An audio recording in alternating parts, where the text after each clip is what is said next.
on a vraiment raison de chanter la croix. Amen. On a vraiment besoin et raison de chanter l'œuvre de Jésus accomplie pour nous à la croix du Calvaire, de pouvoir le prêcher. Si vous enlevez la croix, vous enlevez tout. Il n'y a plus d'évangile. Paul pouvait dire « Je ne sais autre chose que Christ et Christ crucifié ». Amen. C'était l'essence même, le cœur du message et ça l'est encore aujourd'hui, heureusement. Alors, vous allez me dire, le pasteur, il truste les mardis soirs. Ça fait le 3e mardi qu'on le voit. Il ne tourne plus. Si, rassurez-vous.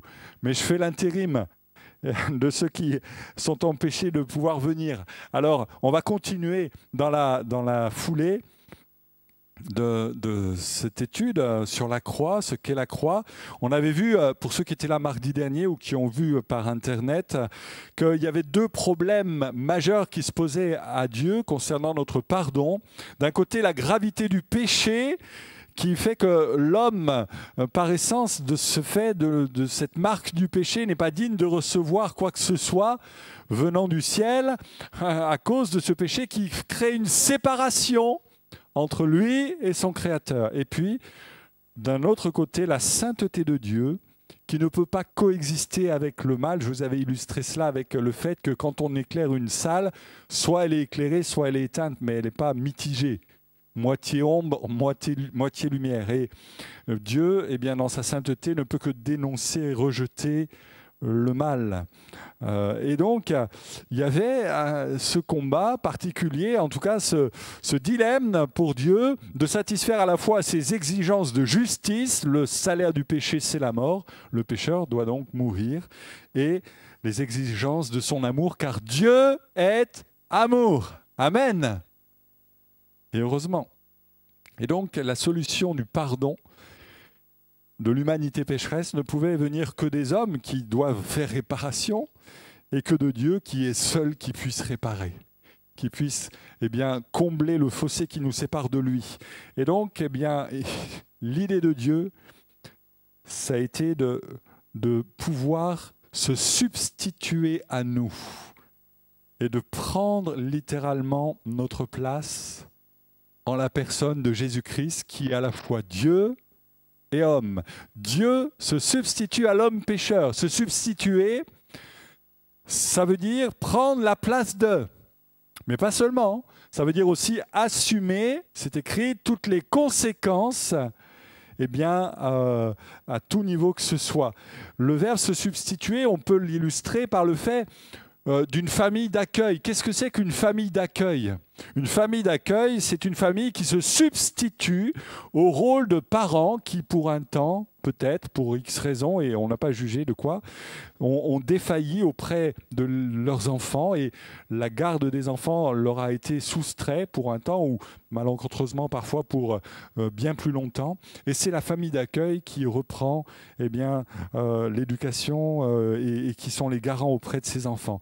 Ils se substituent aux parents naturels. C'est ça, véritablement.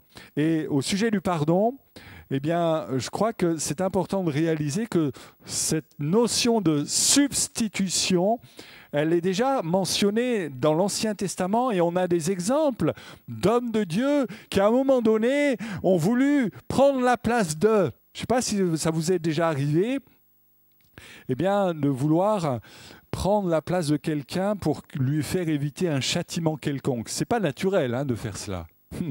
C'est pas très naturel. Ça ne vient pas automatiquement au cœur de faire cela et de subir soi-même un châtiment qui était prévisible pour une autre personne pour ainsi l'épargner. Mais quand on lit l'Ancien Testament, dans Exode 32, on a l'exemple de Moïse où au verset 31 à 33, on lit ces mots de Moïse dans sa prière à Dieu. Il dit « Pardonne maintenant leurs péchés » en parlant du peuple. « Sinon, efface-moi de ton livre. » Moïse préférait être effacé du livre de Dieu plutôt que de voir ce peuple périr dans son péché. « Pardonne maintenant, je te prie, leurs péchés, sinon efface-moi de ton livre que tu as écrit. » On a dans Romains chapitre 9 verset 1 et suivant l'apôtre Paul dans le Nouveau Testament qui va jusqu'à dire ceci: je souhaiterais être moi-même anathème du Christ pour mes frères, mes parents selon la chair.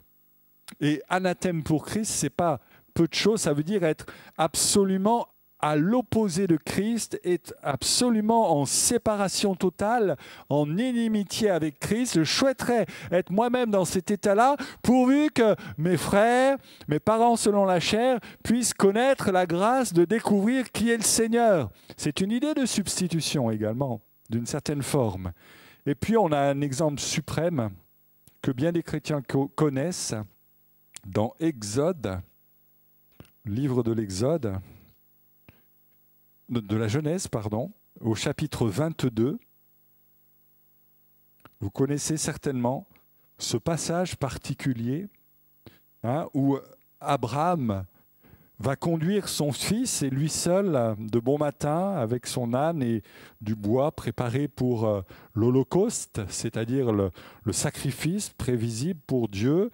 Et Dieu lui avait indiqué un endroit, une montagne, Morija.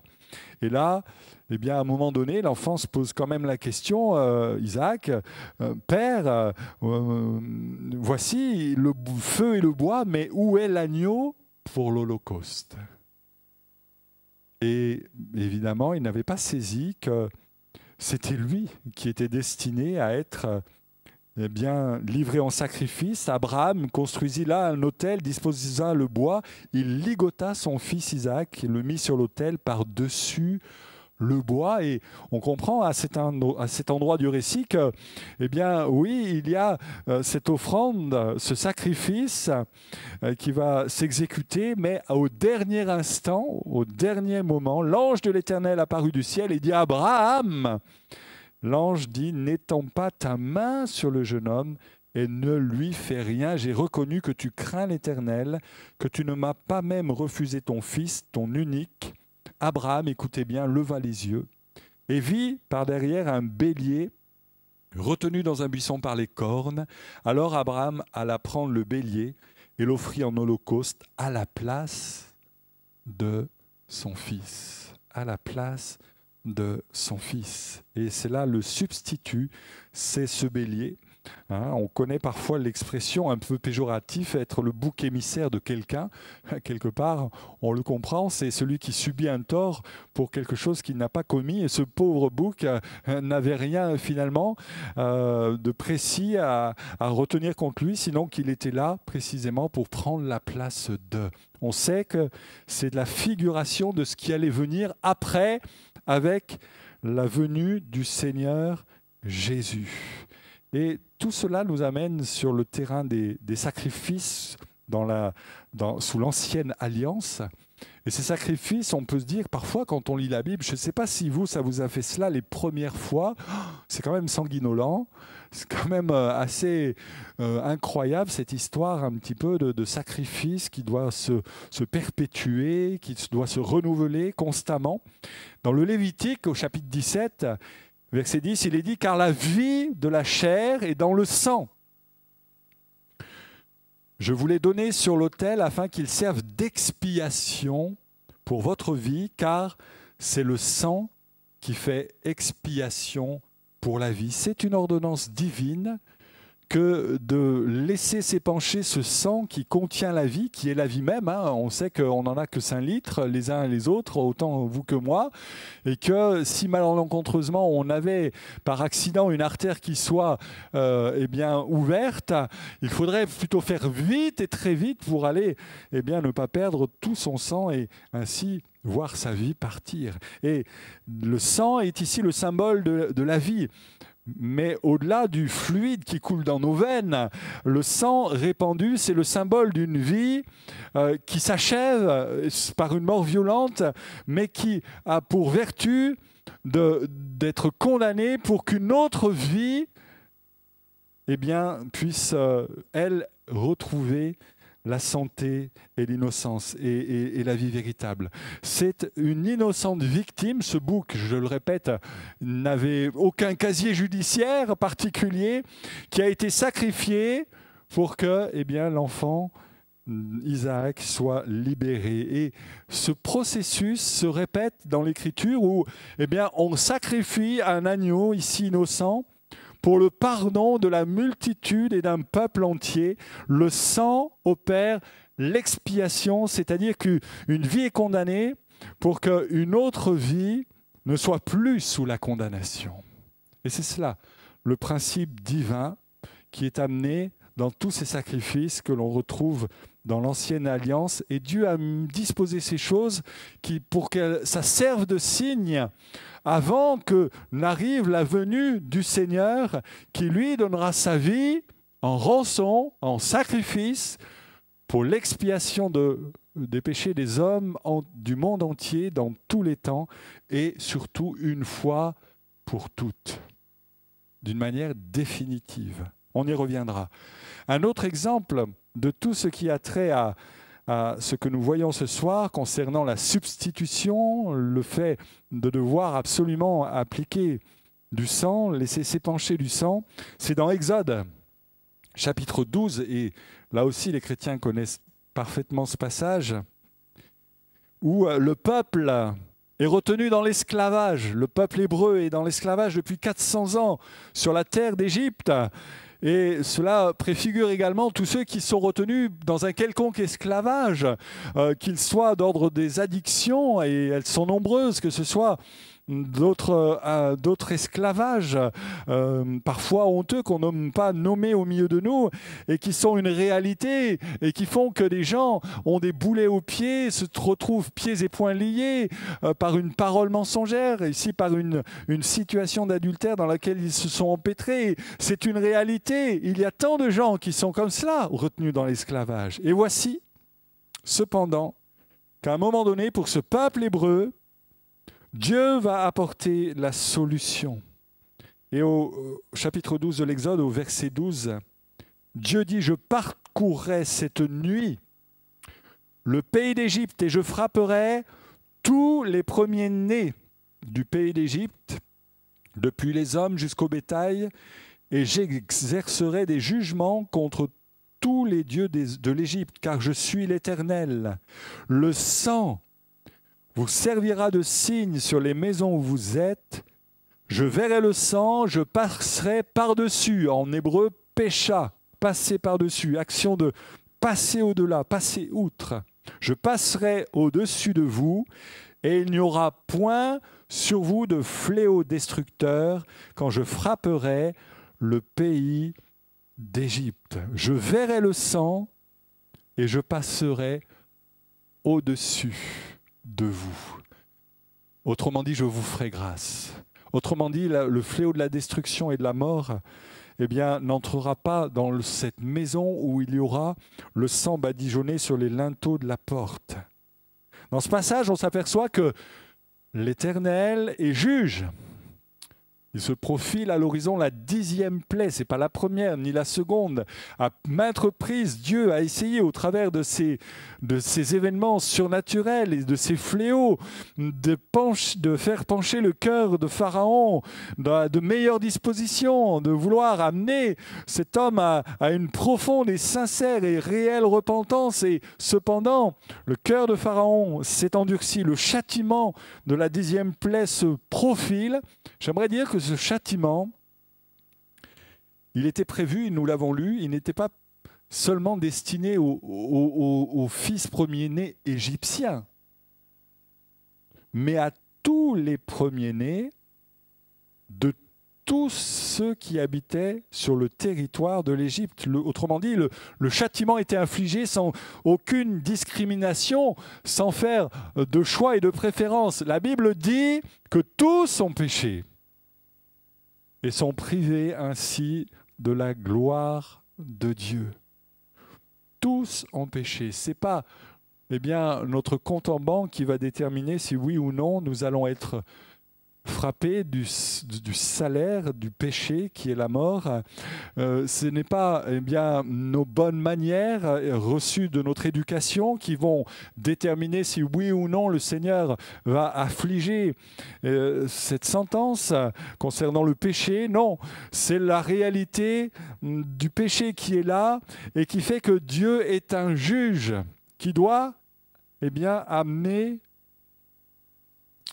une condamnation sur les pécheurs que nous sommes, de par sa justice. Mais, dans ce même passage, nous avons une autre réalité, c'est que l'Éternel n'est pas seulement juge, mais il est aussi rédempteur. Amen. Oui, Dieu annonce à tous les hommes qu'ils ont à se repentir avant que vienne le jugement. Oui, Dieu annonce qu'il est temps pour tout un chacun de tourner les regards vers lui, pour changer de vie, pour qu'il y ait une transformation de vie profonde et réelle, et que même si on vit dans l'insouciance de ce présent siècle, où les jours défilent sans qu'on y prenne trop garde, oui, il y a un temps où Dieu réclamera des comptes pour nos vies. Et Amos de dire, prépare-toi à la rencontre de ton Dieu. Prépare-toi à la rencontre de ton Dieu. Alors, certes, Dieu le juge dit, cette nuit-là, je parcourrai le pays d'Égypte et je frapperai. Mais Dieu le Rédempteur dira, le sang vous servira de signe. Je verrai le sang, je passerai au-dessus de vous. Dieu donne un moyen de protection. Et ce moyen-là est dans le sang d'un agneau sans défaut, qui va être sacrifié volontairement et qui, au travers de ce sang badigeonné, va garantir la vie de tous ceux qui se trouveront à l'intérieur des maisons badigeonnées, marquées par le sang. Et Dieu est enfin un Dieu d'alliance, puisqu'il dira, ce jour-là sera pour vous un souvenir, verset 14, vous le célébrerez comme une prescription perpétuelle pour chaque génération. Autrement dit, chaque année, vous irez dans ce souvenir et vous expliquerez, c'est un petit peu plus loin, le sens de ce que vous avez vécu à vos enfants, à vos petits-enfants, à vos générations prochaines et futures, pour que vous puissiez saisir la portée de ce qui s'est passé à ce moment. Alors, de ce passage, il y a plusieurs leçons qu'on peut retirer. La première, c'est que Dieu le juge et Dieu le Sauveur sont une seule et même personne. Ce n'est pas deux personnes, mais c'est une seule et même personne. Et je crois que Dieu a le désir de nous sauver et il souhaite apporter à nos vies cette assurance de son amour et de sa paix. Il ne veut pas simplement que nous regardions au fait qu'il y ait ce jugement, mais il y a un moyen de salut, de salut de délivrance pour chacun. Et ce moyen de salut réside dans la substitution faite par cet agneau. C'est grâce à cet agneau, quelque part, en tout cas, au fait qu'il ait été sacrifié, que son sang ait été appliqué au linteau des portes, qu'à ce moment-là, le salut a été présent. Je le répète, et c'est important, il n'y a pas eu simplement le sacrifice de l'agneau, il n'a pas été seulement sacrifié, mais il a fallu faire, entre guillemets, l'effort de prendre de l'hysope, de s'en servir comme un pinceau et de, trempant le sang de cet hysope dans le sang de l'agneau, de le badigeonner au linteau des portes. Autrement dit, il y a eu une nécessité de s'approprier personnellement le don de Dieu et le salut qui nous était proposé. J'imagine les maisons où des Hébreux, je ne sais pas s'il y en a eu beaucoup, où certains ont peut-être dit « mais ça c'est de la blague ». Vous n'allez pas croire ce que Moïse nous raconte, vous n'allez pas croire ce que Dieu déclare. On n'a pas besoin de badigeonner nos portes, je viens juste de repeindre la porte, je ne vais pas y mettre du sang. Peut-être certains se sont moqués, peut-être certains ont été incrédules. Mais au soir où l'Éternel est passé, dans ces maisons, il y a eu la douleur et la condamnation et la mort. Autrement dit, il ne s'agit pas seulement d'écouter le beau message de l'Évangile, de l'amour de Dieu qui veut sauver et épargner les pécheurs que nous sommes, mais il faut se l'approprier personnellement. Il faut le saisir pour sa propre vie et dire maintenant c'est moi que ça regarde, c'est ma vie que ça concerne et je veux moi aussi être délivré. Alors, quel est le substitut? On a parlé de l'Ancienne Alliance, de l'Ancien Testament, de ces agneaux, de ces boucs immolés. Mais dans le Nouveau Testament, nous lisons dans 1 Pierre, chapitre 2, verset 24, « Jésus-Christ a porté nos péchés en son corps sur le bois, afin que, morts à nos péchés, nous vivions pour la justice. Lui, dont les meurtrissures vous a guéris. » Amen. Et on a ce nom qui sort. Jésus-Christ a porté nos péchés en son corps. Dans Hébreux 9, 28, il est dit de même le Christ qui s'est offert une seule fois pour porter les péchés d'un grand nombre, apparaîtra une seconde fois, sans qu'il soit question du péché, pour ceux qui l'attendent en vue de leur salut. Autrement dit, il est déclaré que Christ est l'agneau de Dieu qui a été immolé en sacrifice au bois de la croix et que cela a été fait d'une manière parfaite, qu'il n'y a rien à rajouter, que nous n'avons pas à venir chaque dimanche de Pâques dans ce lieu avec nos moutons et nos brebis, ça serait pas vivable d'ailleurs déjà, pour sacrifier. Jésus est le sacrifice parfait qui s'est offert une seule fois pour porter les péchés de plusieurs, dans la traduction la plus précise, pour le péché d'un grand nombre, de la multitude. Que signifie l'expression « porter les péchés » ? Porter les péchés. Dans l'Ancien Testament, on s'aperçoit que ce n'est pas une expression qui est en rapport avec la compassion pour les pécheurs, certes, d'une certaine manière, mais pas complètement. Ce n'est pas une expression qui est en rapport au fait d'essayer de partager leur souffrance, d'exprimer leur repentance. Non, non.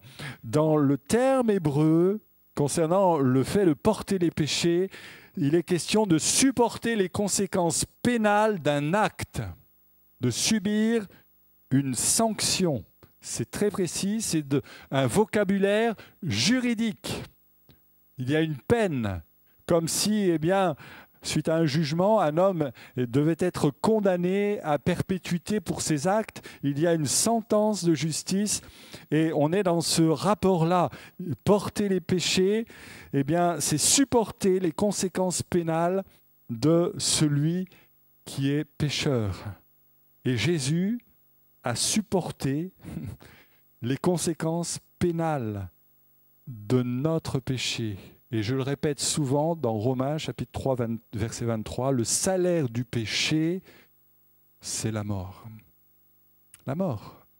Et Jésus a subi la condamnation qui devait être nôtre. Dans Ésaïe, chapitre 53, on a appelé ça le 5e évangile. Tellement c'est précis, 800 ans avant la venue du Messie, de Jésus, Ésaïe prophétisait en disant « méprisé et abandonné des hommes, homme de douleur et habitué à la souffrance, semblable à celui devant qui on se voile le visage, il était méprisé, nous ne l'avons pas considéré. Certes, ce sont nos souffrances qu'il a portées, c'est de nos douleurs dont il s'est chargé. Et nous l'avons considéré comme atteint d'une plaie, frappé de Dieu et humilié. Mais il était transpercé à cause de nos crimes. Tu peux même dire à cause de mes crimes. Écrasé à cause de nos fautes. Le châtiment qui nous donne la paix est tombé sur lui. Et c'est par ses meurtrissures que nous sommes guéris. C'est là la réalité de l'Évangile et de cette expression « porter nos péchés ». Jésus-Christ est celui qui a été transpercé à cause de mes crimes, à cause de tes crimes, écrasé à cause de mes fautes, de mon péché. Le châtiment qui m'a donné cette paix surnaturelle et divine est tombé sur lui. C'est un petit peu à l'image d'un paratonnerre. Je ne sais pas si vous avez déjà vu, si ça fonctionne encore, si on en a au-dessus de l'église, je ne sais pas. Mais un paratonnerre, ça peut être utile dès lors que la foudre tombe. Quand nous habitions à Casillac, du côté de Ganges, des Cévennes, on avait donc notre propriétaire, on était locataire, notre propriétaire habitait à peine plus loin. Et j'avais remarqué, sa maison, il manquait un bout de mur. Et un jour, je suis allé voir le propriétaire, je lui ai dit, mais qu'est-ce qui arrivait à votre maison? Il manque un bout extérieur là. Il me dit, m'en parlez pas, c'est la foudre qui est entrée par la cheminée, qui est ressortie par là. Et nous, on était dans la maison. Et j'ai dit, bah dis donc, il fait pas bon vivre dans les Cévennes quand il y a de l'orage. Hein. Les orages cévenols, c'est très très puissant. Mais le paratonnerre a pour vertu de détourner la foudre qui était peut-être destinée à la maison pour la mettre en terre, voilà, pour la détourner. Et Jésus est celui qui a détourné la colère de Dieu contre les pécheurs que nous sommes, à cause du péché qui nous habite, plus exactement. Il a pris sur lui le châtiment et nous sommes sains et saufs. Amen. Et c'est la bonne nouvelle de l'Évangile. Et c'est cela que nous devons entendre. C'est cela, la bonne nouvelle. Christ a accepté d'assumer les responsabilités de nos péchés. Je ne vais pas entrer dans les détails parce que... voilà. Mais je connais une famille où un des enfants, étant mineur, a fait des 400 coups. C'est compliqué. Ado, c'était vraiment un dur et il a fait les 400 coups. Il arrivait qu'il ait fait une grosse bêtise. Et cet enfant mineur, eh bien, lui a été épargné dans cette histoire parce que la justice s'est tournée vers les parents légaux, à cette époque, hein, en tout cas. Et on dit à ceux qui étaient les responsables de l'enfant mineur, il va falloir que vous sortiez votre porte-monnaie pour réparer. Et c'est exactement ce que a fait le Seigneur Jésus pour nous. Il a pris sur lui, il a décidé, il a accepté, il a pleinement consenti d'assumer la responsabilité de nos péchés à nous. J'aimerais illustrer cela par une histoire, peut-être la connaissez-vous. Un récit qui s'est passé il y a des siècles en arrière en Espagne, où eh bien, dans ce pays vivaient deux frères, on va les appeler Louis et Sébastien par exemple. Et ces deux frères ont une particularité, ils sont jumeaux. Ah, ils sont péruviens peut-être, non. Ils sont espagnols. Et ils sont jumeaux et ils ont cette particularité-là. Autant se ressemblent-ils physiquement, autant au niveau moral, ils sont à l'opposé l'un de l'autre. Louis, c'est un sanguin, c'est un violent, c'est un homme qui est dans la perpétuelle confrontation, tandis que Sébastien, lui, est à l'opposé un homme paisible, calme, réfléchi. Il arrive qu'un soir, eh bien, Louis descend à la ville pour se retrouver à cet endroit favori où il y a un zinc et où on sert abondamment toutes sortes d'alcool et de vin espagnol, et il se met à boire, un peu plus que de raison du reste. Et il rencontre un des fils des notables de cette ville et la discussion s'envenime pour des détails et bientôt la bagarre se met en route, se met en place. Il y a échange de coups, il y a injures et à un moment donné, Louis pousse très fort son adversaire, lequel trébuche et malheureusement retombe mal et se rompt les vertèbres. Aussitôt, Louis comprend qu'il est dans une situation périlleuse. C'était un fils reconnu de la ville et déjà il sent gronder la foule autour de lui. Alors vite, il ne fait ni une ni deux, il prend les jambes à son cou et ils habitaient sur une colline un petit peu éloignée du village où cela s'est passé. Il court de toutes ses forces, de toute la rapidité qui est la sienne. Et bientôt, il frappe à la porte, il demande à son frère Sébastien de lui ouvrir. Et Sébastien s'aperçoit que sa chemise blanche est immaculée de sang. Et il comprend qu'il y a eu un drame. Son frère reprend son souffle autant qu'il peut. Et il lui explique la bagarre et la manière dont son adversaire est tombé en arrière et malencontreusement est décédé. Rapidement, Sébastien évalue la situation et s'aperçoit par la fenêtre que déjà les villageois se sont regroupés, qu'il y a des porte-flambeaux et que rapidement une colonne se met en route pour aller atteindre à leur petite maison éloignée dans la montagne. Alors Sébastien lui dit, écoute, voilà ce que tu vas faire. Enlève ta chemise, donne-la-moi et va prendre une de mes chemises qui soit propre, et mets-la, et va-t'en dans la montagne. Tu sais, on est habitué, tu pourras survivre, tu trouveras les moyens, va-t'en, ne reviens pas. Et le frère s'exécute sans vraiment saisir, comprendre la portée de ce que Sébastien lui dit, mais il sait que son frère est réfléchi. Alors, ni une ni deux, il enlève sa chemise, il la donne à son frère, et puis il s'en va avec une chemise neuve, et il part comme ça. Et puis, eh bien, plus rien pour Louis. Je ne sais pas ce qui s'est passé. Après, il s'est retrouvé dans les montagnes. Il a vécu tant bien que mal, gardien de troupeau, que sais-je. Et puis quand même, au bout de quelques mois, se languissant de ne pas pouvoir revenir, il se grime un peu, il essaie de se camoufler. Et puis il descend au village le jour du marché. Et voilà, il veut essayer d'en savoir plus. Il n'ose pas aller vers la maison, de peur d'être reconnu éventuellement. Et là, eh bien, il pose des questions à une passante, un passant, à un deuxième marchand. Vous savez, il y a eu un événement il y a quelques mois, et il y a eu la bagarre et puis le décès là, du fils du notable. Ah oui, oui, oui, bien sûr, on sait, oui, oui. Que s'est-il passé? Ah, ben, ce qui s'est passé, le gouverneur vous le dira. Allez-y, allez le voir. Et Louis, tout tremblant, arrive dans la maison du gouverneur, de la ville, du major de la ville, et là il pose du bout des lèvres des questions. Vous savez ce qui s'est passé? Tel événement, il y a tant de temps, comment les choses se sont passées, je suis de passage. Et le gouverneur de dire, mais il s'est passé ce qui devait se passer, hein. Le gaillard, on l'a retrouvé chez lui, il avait la chemise immaculée de sang, on l'a pris ni une ni deux. Et il y avait tellement de preuves évidentes de son forfait qu'il a croupi une nuit en prison. Et puis ensuite, eh bien, on a dressé la potence. C'était il y a quelques siècles. On a dressé la potence au milieu de la place du village et voilà. Et là, Louis se dit, mais c'est pas possible. N'a-t-il rien laissé?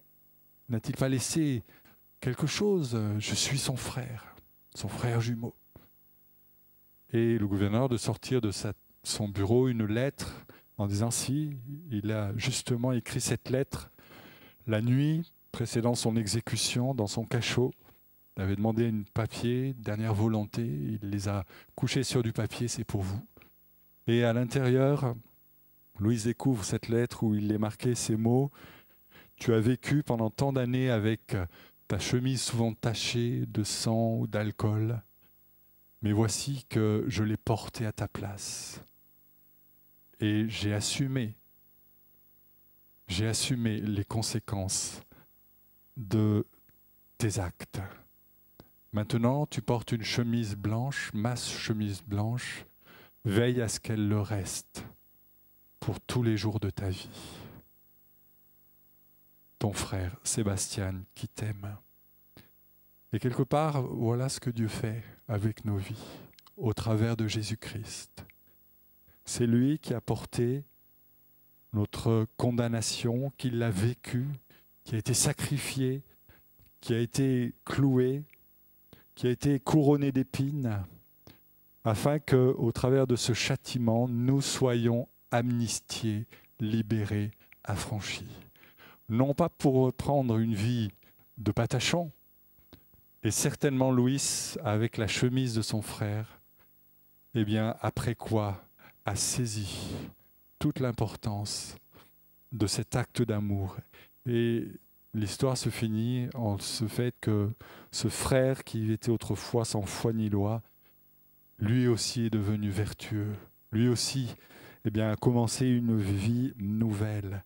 Et c'est vrai que quand on rencontre le Seigneur Jésus-Christ, ce n'est pas pour poursuivre notre vie d'avant, mais c'est pour changer de vie. Oui, Dieu nous a fait grâce à la croix. Oui, Dieu nous a bénis de toute bénédiction. Oui, il y a un acte incroyable de sévérité d'une part et de clémence et de miséricorde d'autre part. Et cela doit avoir une incidence dans nos vies. Amen. Et le salut, ce n'est pas simplement le fait de découvrir que Christ a payé à notre place, que nous sommes passés de la mort à la vie, comme dit l'Écriture, du royaume des ténèbres et de Satan à celui de Dieu. Mais c'est maintenant pour dire, Seigneur, je veux vivre en nouveauté de vie. La conversion, c'est un nouveau départ. Jésus a payé la dette. Il nous a débarrassés de tout ce qui nous surendettait. Il a fait de nous de nouvelles créatures. Ce n'est pas pour continuer de vivre comme avant, mais c'est pour dire, Seigneur, chaque jour qui va passer, je veux le vivre dans ta présence, dans cette intimité de vie, et je veux le vivre dans ce désir d'une sainteté renouvelée chaque jour. Amen. Et Dieu fait grâce. Et Dieu veut te bénir. Et là, je m'adresse aussi aux chrétiens, peut-être ce soir, qui ont encore quelques boulets à leurs pieds, qui peut-être se sont retrouvés à nouveau enchaînés de quelque chaîne que ce soit, pour dire, le sang de Jésus est toujours efficace et peut encore vous laver, vous purifier et vous donner de partir d'un nouveau pas pour glorifier votre Seigneur et votre Dieu. Amen.